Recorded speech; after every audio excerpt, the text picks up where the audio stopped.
All right. Good morning, everyone. Hope you're all doing well. I believe that's the first time we've ever listened to the song all the way to the end, which is pretty cool that it's uh, done enough for us to tolerate getting there. Um, Made a major arrangement change since I last saw you. I was thinking about upcoming songs, and I've got two other songs that have a similar-ish structure to this. Kind of a two-part verse, like a 16 bars, and then 16 bar build up, and then a chorus, and then a bridge, and then back to the start again. And I think I've got two songs that do something just like that. Um, which is funny because I didn't realize that like I was stuck on a formula when I started these songs years ago.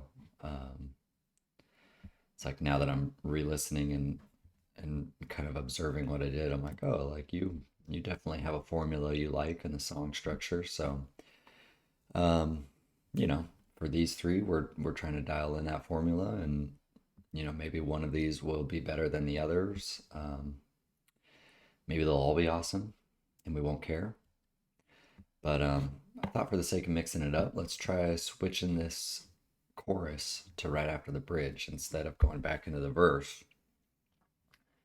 And I thought it had a pretty cool effect. I've got this pad is doubled here because I added some panning automation, and I added the one knob pumper plugin from Waves. Because I started hearing this like, is hyphy a word? I think that's a thing. I started hearing this really cool like bounce as you come back into the chorus a second time, coming out of the bridge.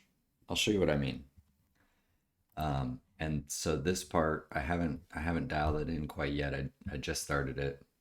Um, and I'm not sure exactly how to bring to life what I'm hearing, but I think it's going to be a combination of kind of some panning automation and some pumping automation.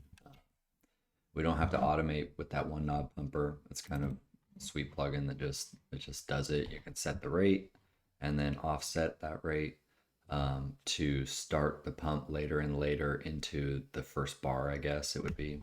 Um, and then you can accentuate it so you're either pumping on 1 and 3 or 2 and 4 or somewhere in between, I think is the way that it goes. So, but if you listen close, we've cleaned up this build up a little bit coming out of the bridge.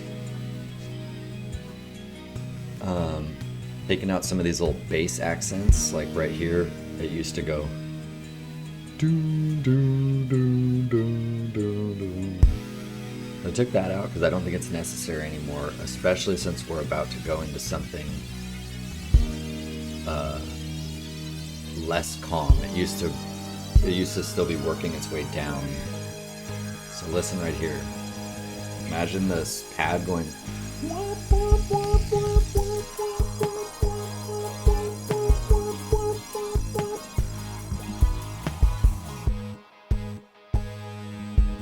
And if you really like, to me, it literally makes me want to like jump out of my seat and, you know.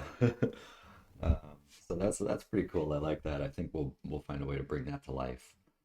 Um, what else have we done? Oh, the other cool thing that I did, and I think I had this way back in the day. I think I figured this out at about the same stage of mixing the first version of this song. It's like, I wonder if I can do anything with that intro synth again. That little run down the scale of the song. So if you listen here in verse part 2, I've added that to the build up right before the chorus. So you'll hear that come back in. We'll start from right here.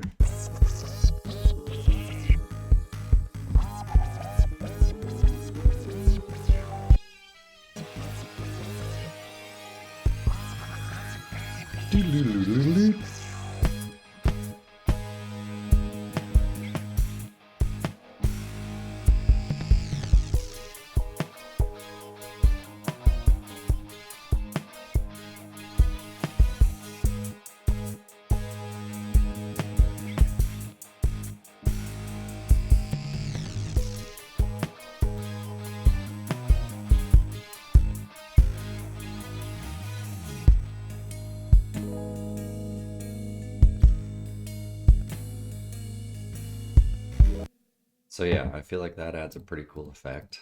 Um, you just have to keep it low in the mix, otherwise it kind of overpowers.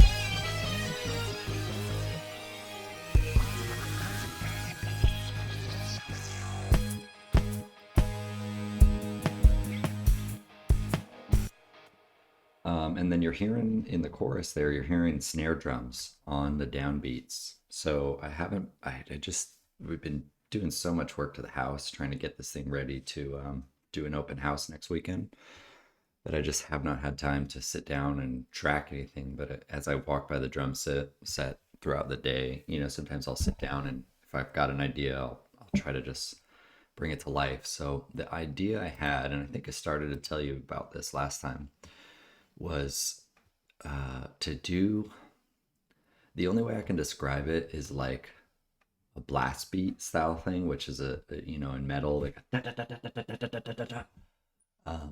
So obviously I don't want to add that to the to the song here. This isn't a metal song, but I was thinking it would be cool if the chorus did something like this. Like in that first part, you've got kick and crash and snare all at once. So imagine going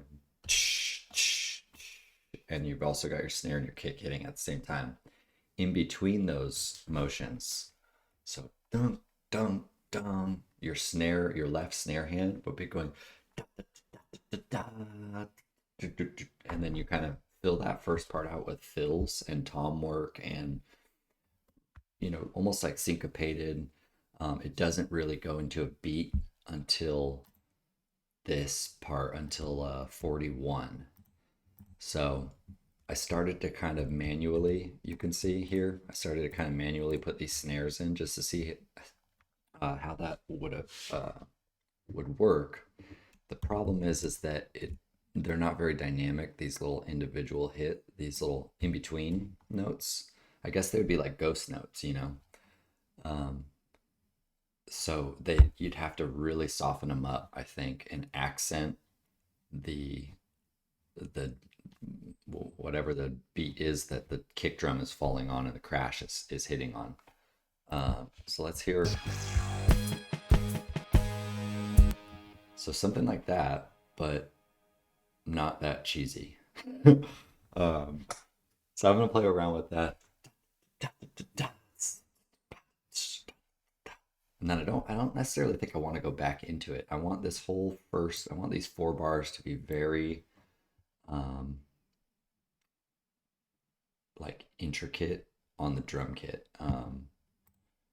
And then because it'll really accent when you get to here and that hi-hat comes in, you'll be jamming. And then I want that hi-hat to sustain through the rest of the chorus, because if you're imagining that you want this to be to retain the dance music factor, you've got to hold a beat for people to get down. You can't just be bouncing around between the Buried in Me style and thinking people are gonna find their feet to your madness. So yeah, so I think I've got a plan in my head there. I think we're getting closer on this chorus too. When I listen to it today, it at least sounds complete. It doesn't sound as electronic. Pardon my yawn. It doesn't sound like as electronic as I think I initially anticipated, but that might be a good thing, So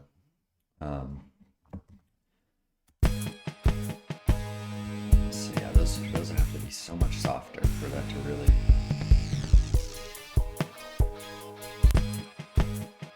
That's closer.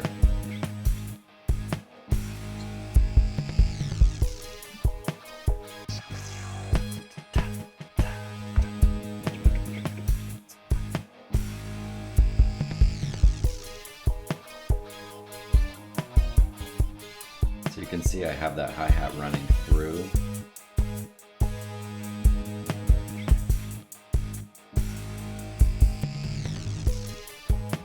Just to achieve that effect, I've kind of doubled the hi-hats here, but what I really need to do is just re-record this section. But obviously we're going to do that. We've got our 2 P170s now, so we'll at some point jump on the drums and good lord, I have a Yanni this morning. Yanni Patel. Um, that's a nickname for our late friend, our late dog friend. We used to call him Yanni Patel. So, anyways, um, yeah. So we'll re-record the cymbals and get our crashes in there too on this go around. So that'll be nice. So I think for today though, now that we're 15 minutes in, we haven't set an objective. The objective for today is to get these guitars filled out in the chorus.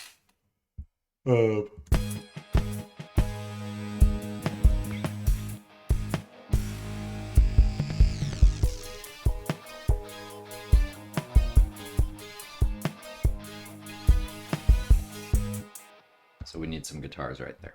So I've got this bad boy out. It's all tuned up.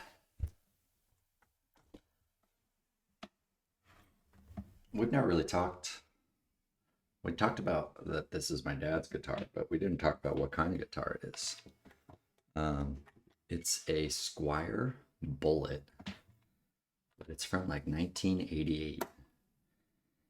And I don't know the full, I can never remember the full story, but at some point Fender was making their Squiers in one place, I believe, overseas in Asia. And then they switched to Mexico or vice versa, and the quality went down.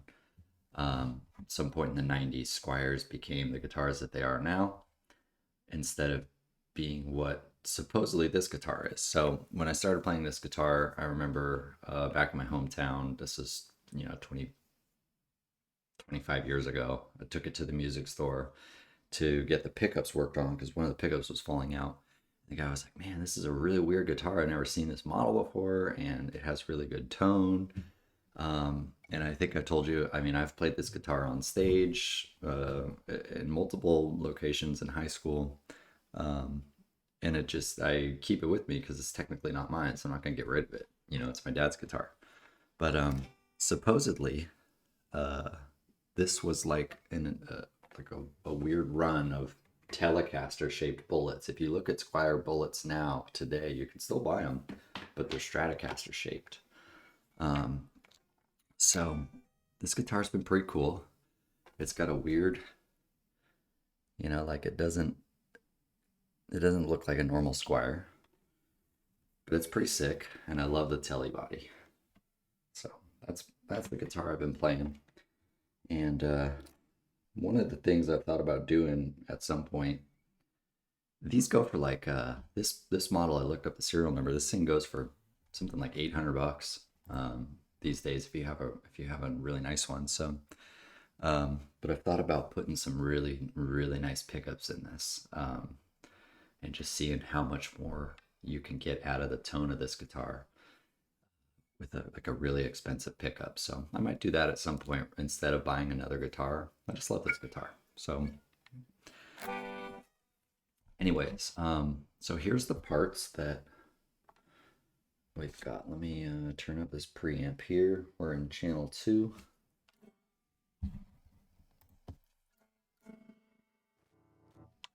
I think you should be able to hear that.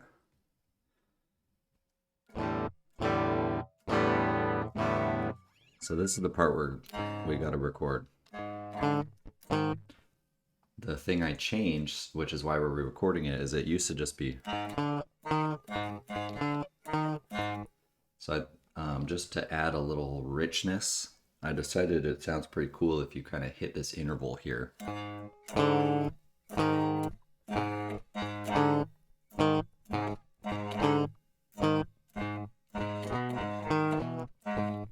So that part there is going up to that. I think it's a D sharp. Instead of going.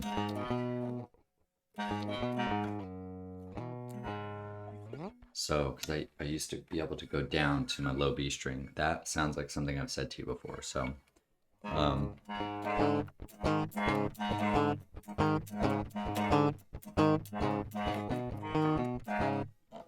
so there's that. And then same thing for the other, we'll just do an octave recording for the other channel. And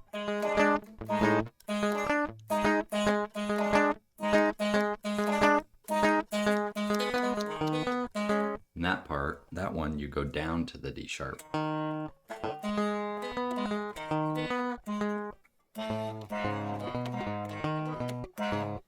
So those are the two things I want to get down for the chorus first thing this morning. So let's get a couple takes and we'll cop something together. Fortunately, this guitar part I've been playing it faster than the actual song, so I feel pretty confident that I can get a clean recording at the usual tempo. Just double check the tuning here.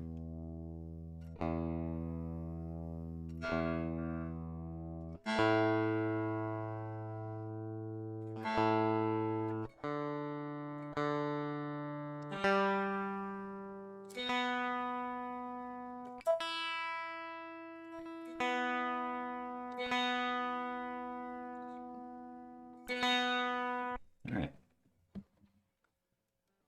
So I'm going to turn off, now that you know what I'm recording, I'm going to turn off input monitoring so I don't hear that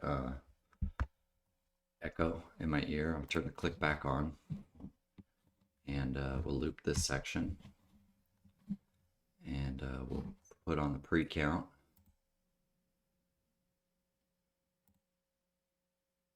Actually, we'll just bring it back because we actually don't have pre-count because this is the click track now. So that should work. So I guess I'll do the low part first, which is actually going to be on this channel then. Unmute. And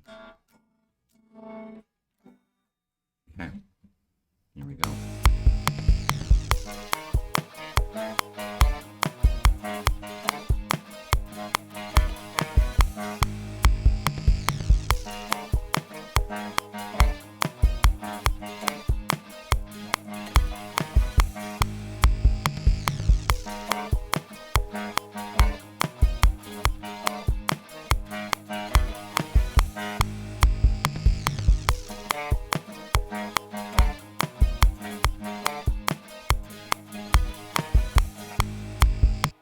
So hopefully we have enough there to get a nice clean comp out of. The other guitar part is the octave. So we'll record enable that one and do it again.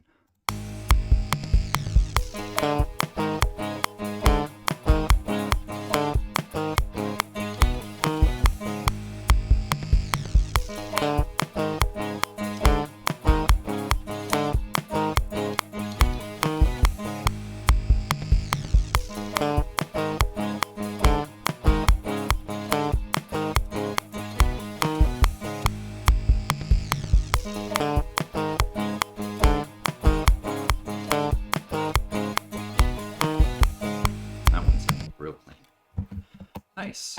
And just like that, we got it. All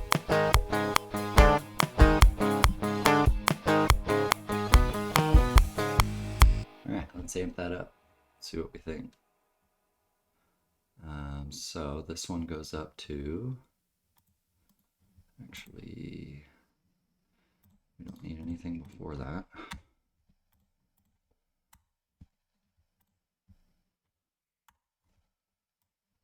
That one goes up to there. And don't need anything before that. And this one goes on to the Corey Wong channel.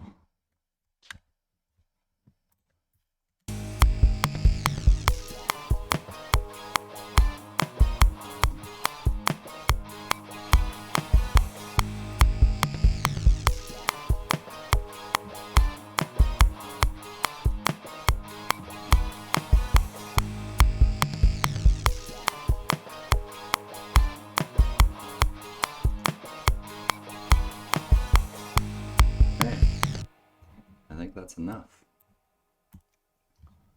So, what else do we need?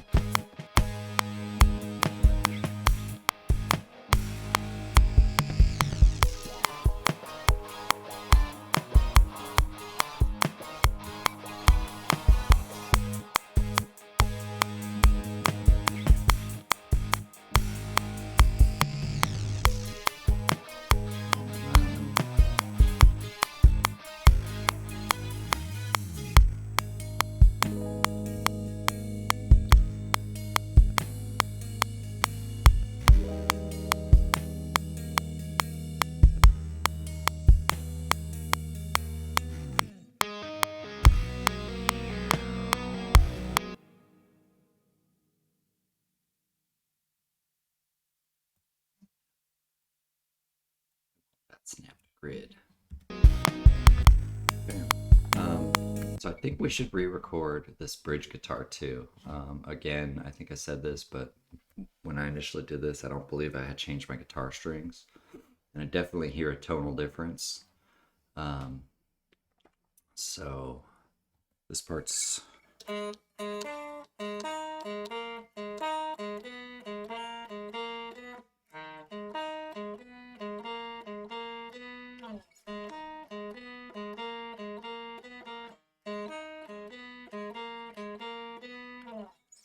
So that's that part. So we'll record that real quick. That's right here. And let's go back just a little bit. Loop. Come up here to guitar right.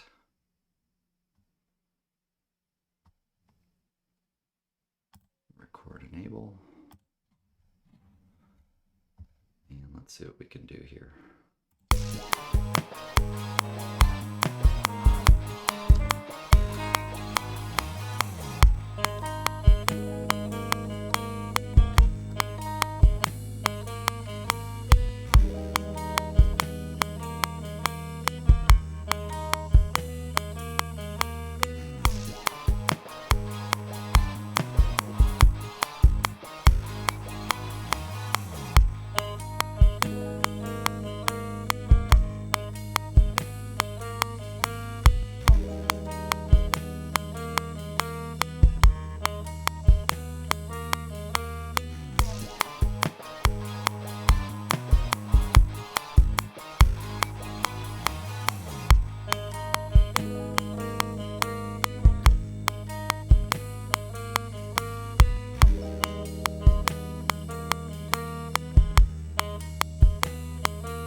Just needed to get that one note a little cleaner.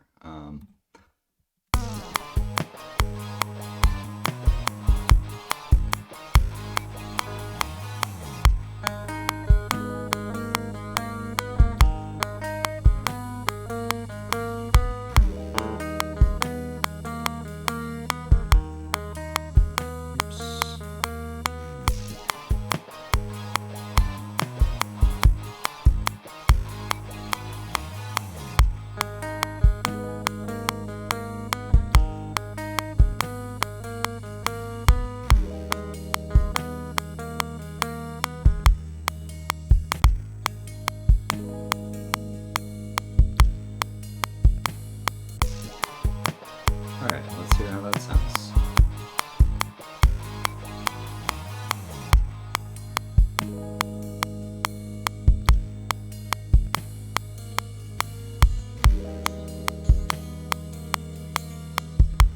And this way we can match the clean amp that we chose for that one little ring out. We've only done one clean guitar part so far. And it's this little guy right there. So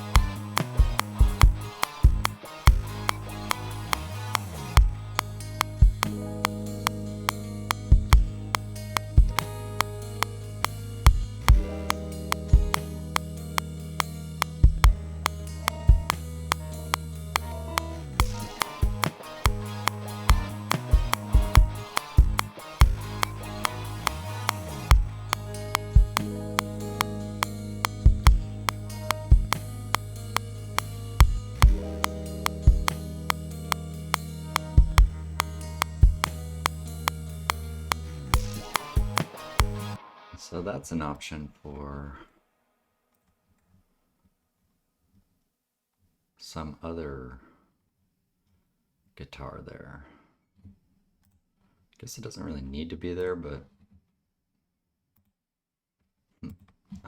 let's just try it and see what we think. Take off record enable there. And I don't really love the second chord. It's just a like a plain old power chord, bar chord. So we'll come up with something a little more rich. But for now, it'll let me know if I even want this here. So.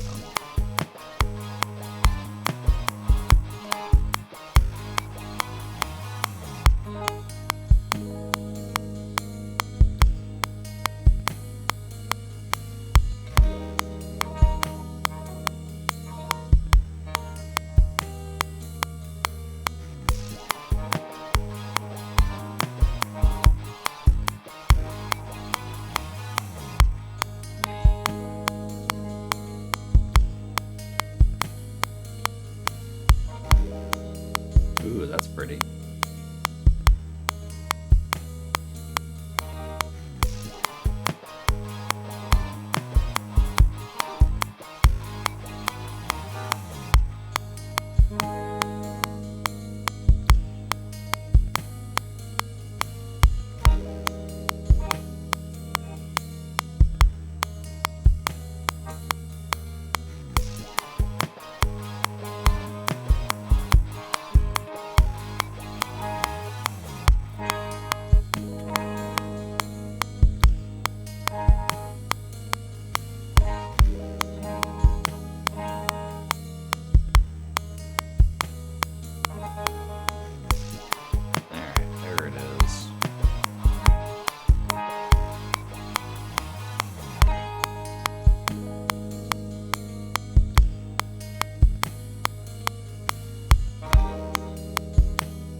These are like, I want these so clean.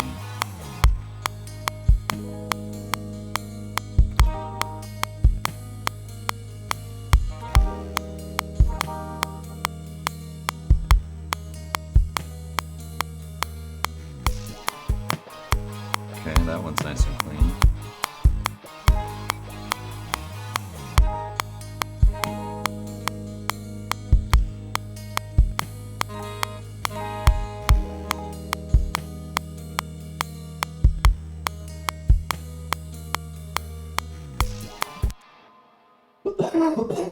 All right, so we've got some nice clean chords there. Down for a second.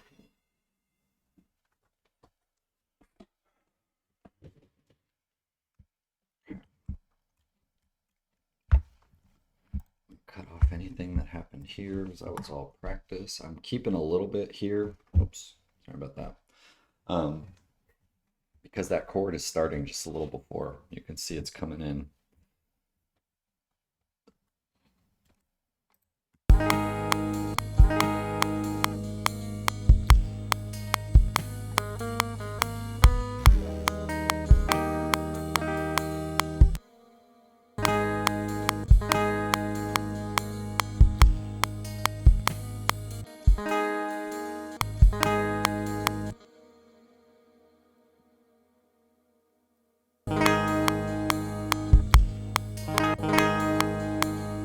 I had held that one.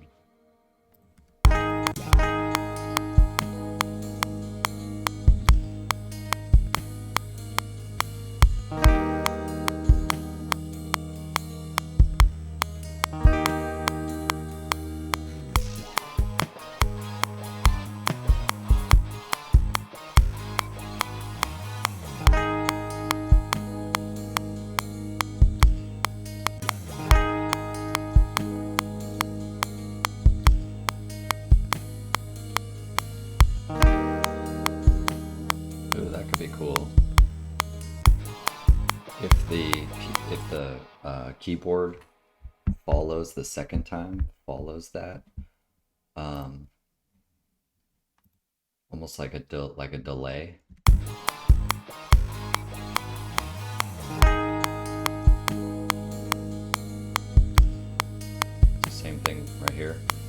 guitar keys. That could be kind of cool.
So I'm thinking to get this part to break up right here. What if you did... Now right there, they split. One side plays, probably this one, the Corey Wong side. And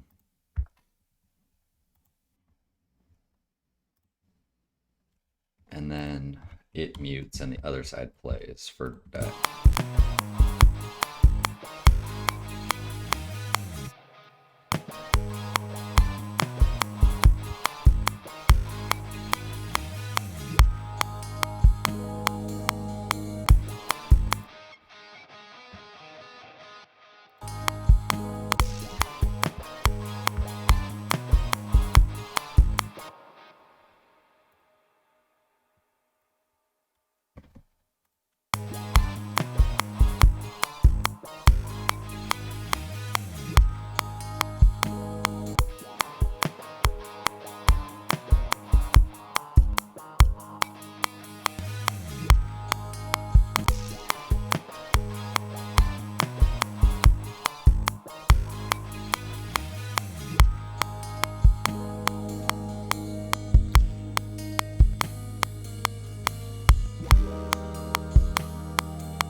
We need chords all through here. We need guitar chords.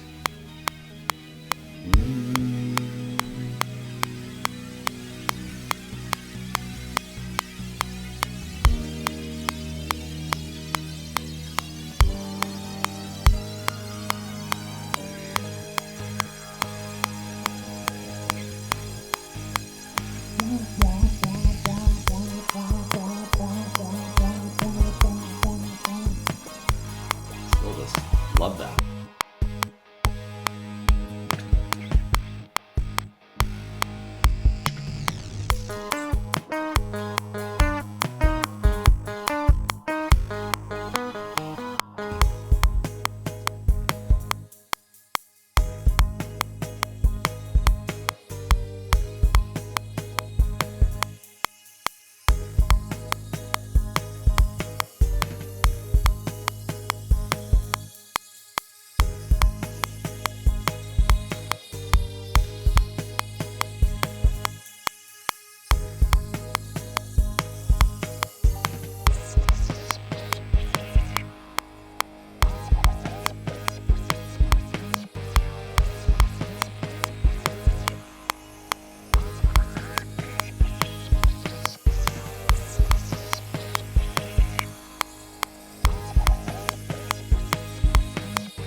the other part I was thinking we could do is maybe if you move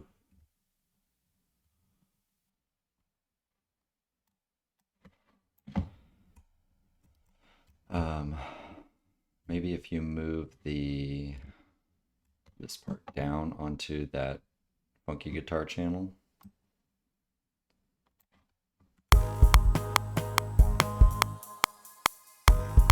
We could come up with something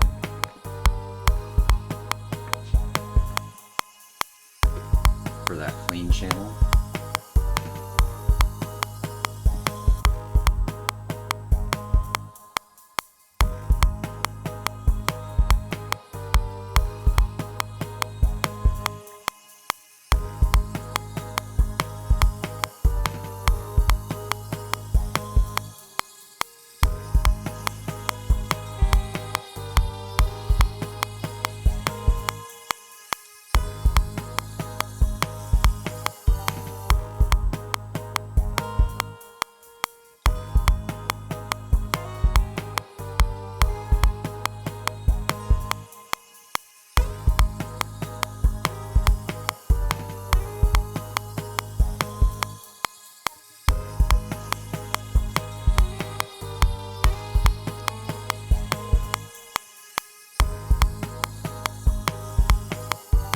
Something kind of dark and haunting, and but also kind of pretty right there would be pretty cool.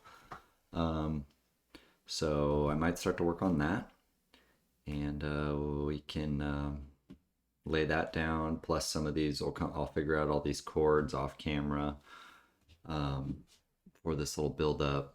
We'll fill that out with some nice guitars, and we're well on our way, guys.